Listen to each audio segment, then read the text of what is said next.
very good afternoon to you and all our listeners. It's very good to be here. Widows, they are human beings like any other human being.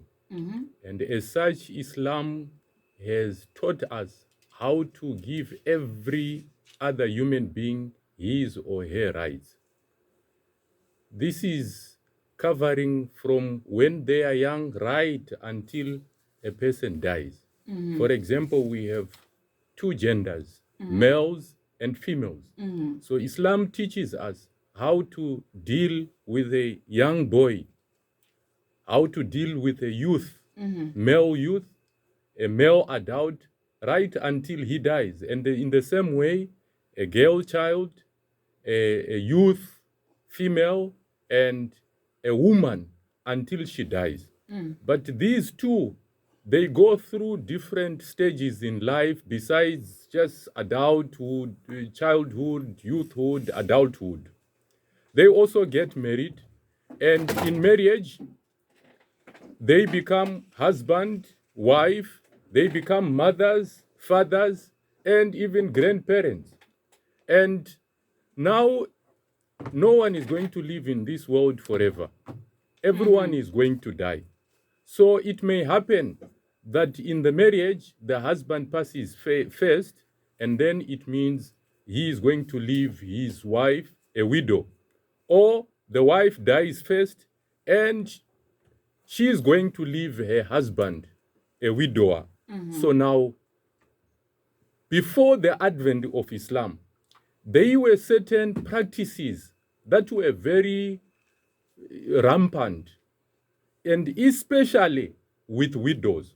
So my focus will be mainly on the main issues that create talk when we talk about widows. Yeah, it's women. And it is widows vis-a-vis inheritance.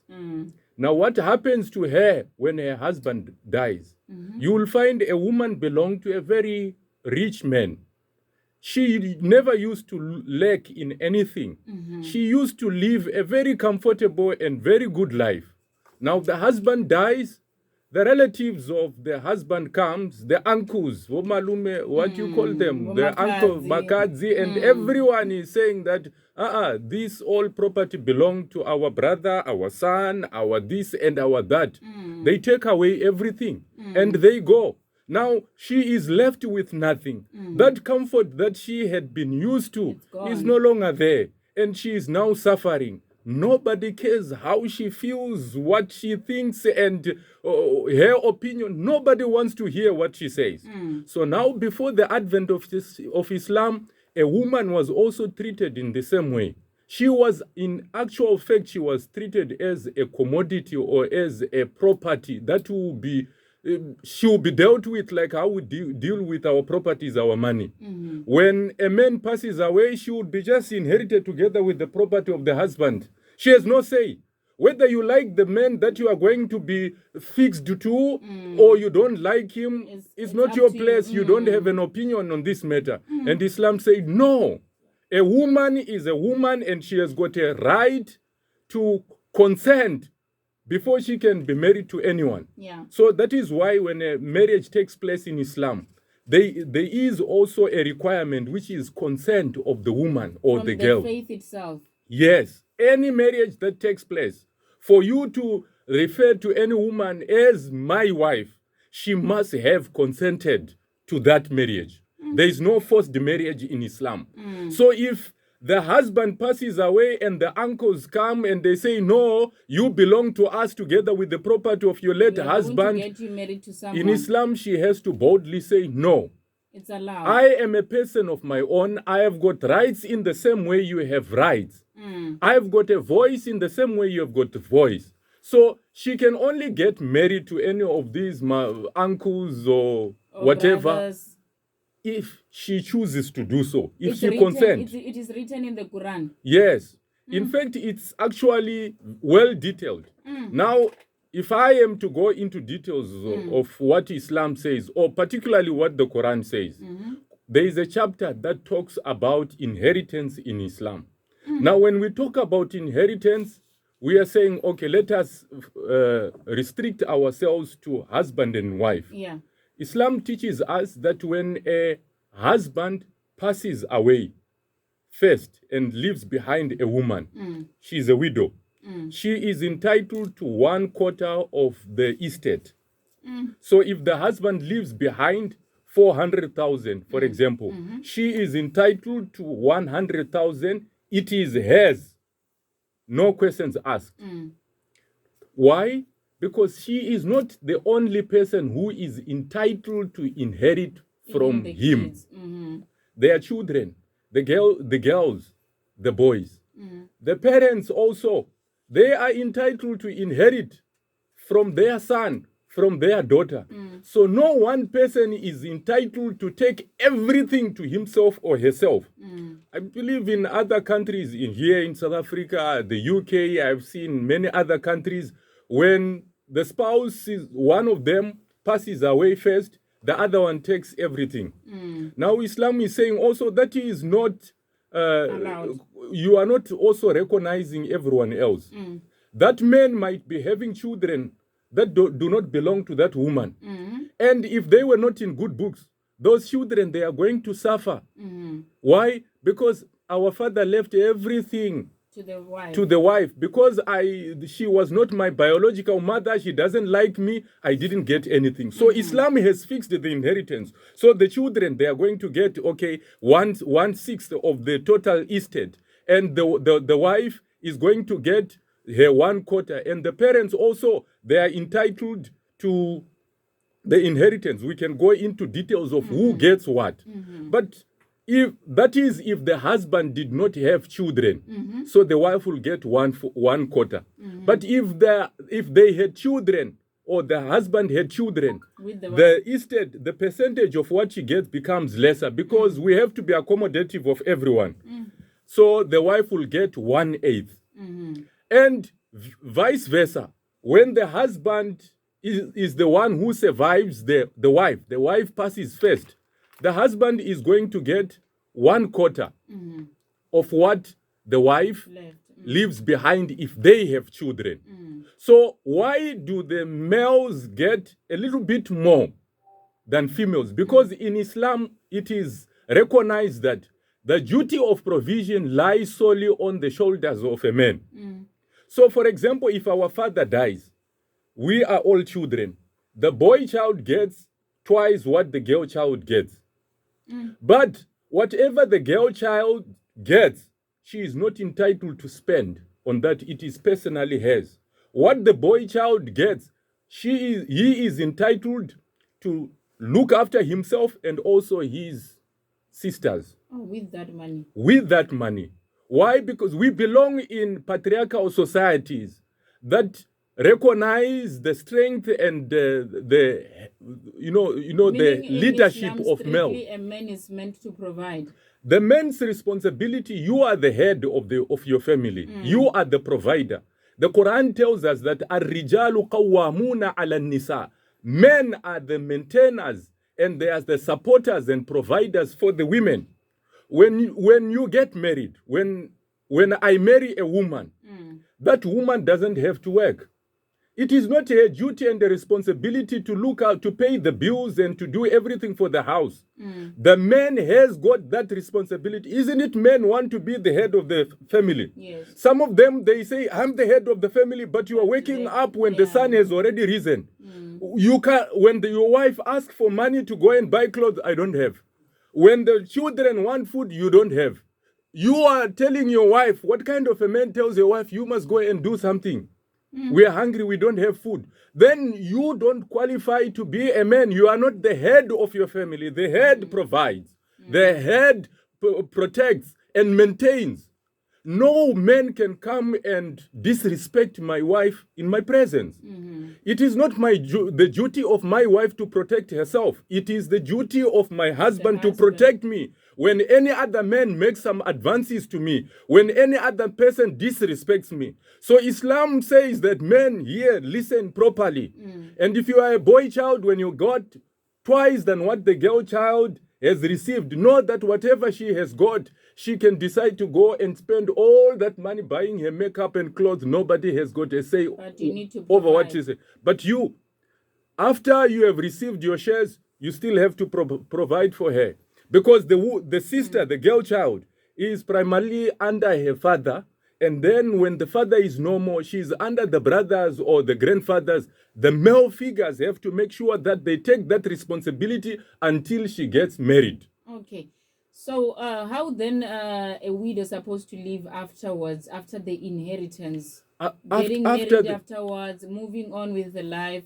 How is she supposed to live? One of the things that we see that is very sad is as soon as the man passes away, especially when he's got some properties. Yes.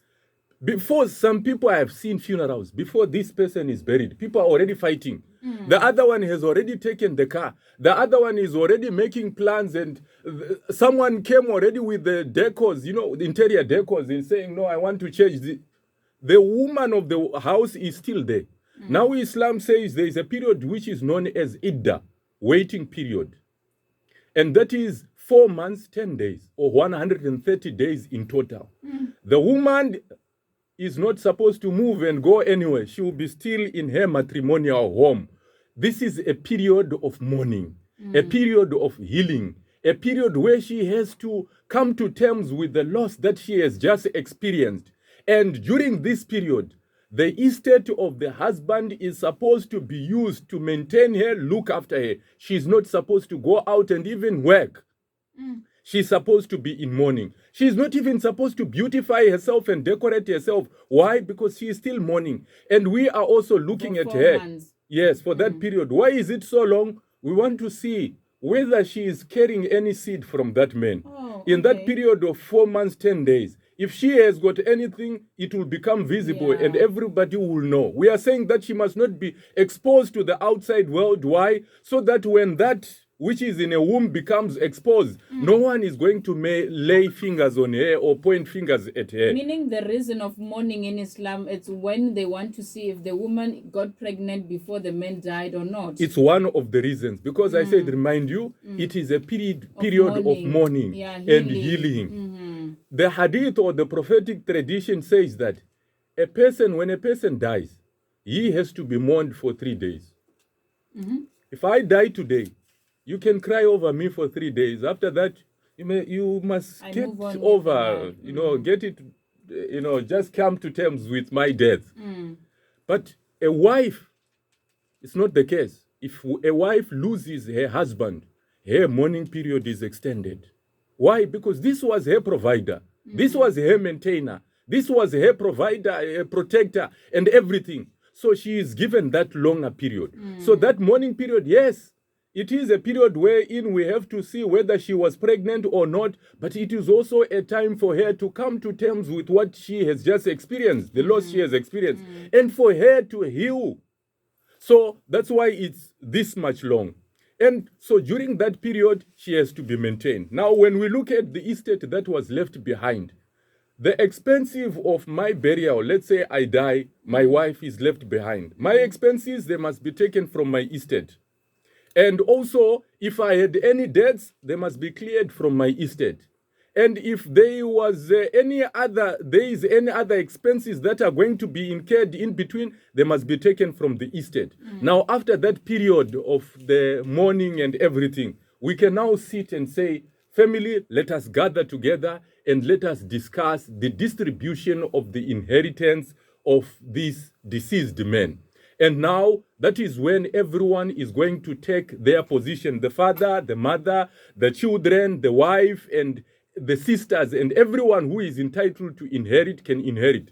And Islam also makes some conditions in terms of inheritance. There are some people I know, especially the white community, they do that. I know a person who died and everything of his was bequeathed to a dog. So when he passed away, his inheritance was supposed to be given to the dog, look after that dog and everything. Some people, they have relatives, when they die, they say, okay, everything of mine will be given to that orphanage, some to the church or some to some other places. Islam puts a limit in terms of what you can bequeath. It says that no one is allowed to put a bequeath of more than 1/3. So you can only bequeath 1/3 of your total estate. The other wherever. 2/3, then the rightful heirs will have to take their shares after you have died, whether you liked them or you didn't like them. Remember, our families were given to us by God. God is the one who chose you to be the son of the daughter of your mother and your father, you to be a sister to your brother and whoever. So whether we like them or we don't like them, their rights to inherit from you is not taken away. But again, after we have said that, there is another issue, topical issue, especially in our contemporary, where the husband may kill the wife so that they can take everything. Or the wife can kill the husband so that she can take everything. When that is a case of homicide. In Islam, one of the reasons why a person can be disqualified from inheriting is when they are found guilty of homicide. Only. I killed my husband so that I can inherit his property.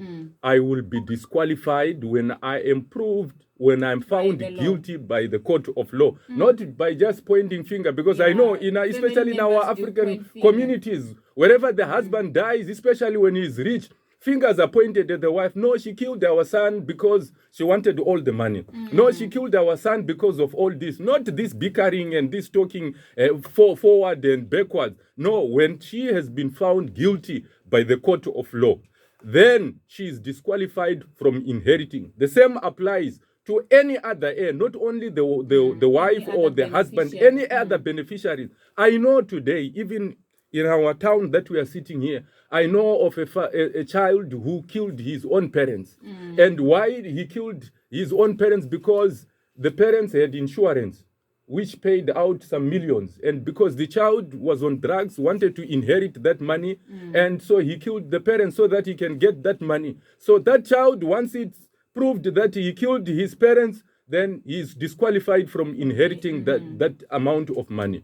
So Islam protects the rights of the widows, and if there is no any male figure to protect them, now it is the responsibility of the state to make sure that they look at her protection and make sure that no one is going to take advantage of her or abuse her. So in terms of the house, irregardless of the money, the cars, the house, who must take the house? That's why we can't break things into house, into cars, into money, into everything. All the things are put together, and then their total value is established. Okay, the combined value of the estate of the deceased is, say, maybe 1 million. So you are saying maybe the house is worth 400,000. You are saying that the cars are worth maybe 100,000. Besides that, he had another business which has got a total value of 200,000, and the total value is 1 million. Now you are going to say of that 1 million, so which means that every heir is going to get this much amount. So now it's up to the heirs to say that, okay, my percentage of the wealth, buy me out. So from the house, I have got one quarter of a claim over this house, and this house is worth 400,000. So if you want to buy me out, you will have to give me 100,000. So I will go my way. If I choose to say that, or the family chooses to say that this house is a family house, let it be. Then everyone is welcome.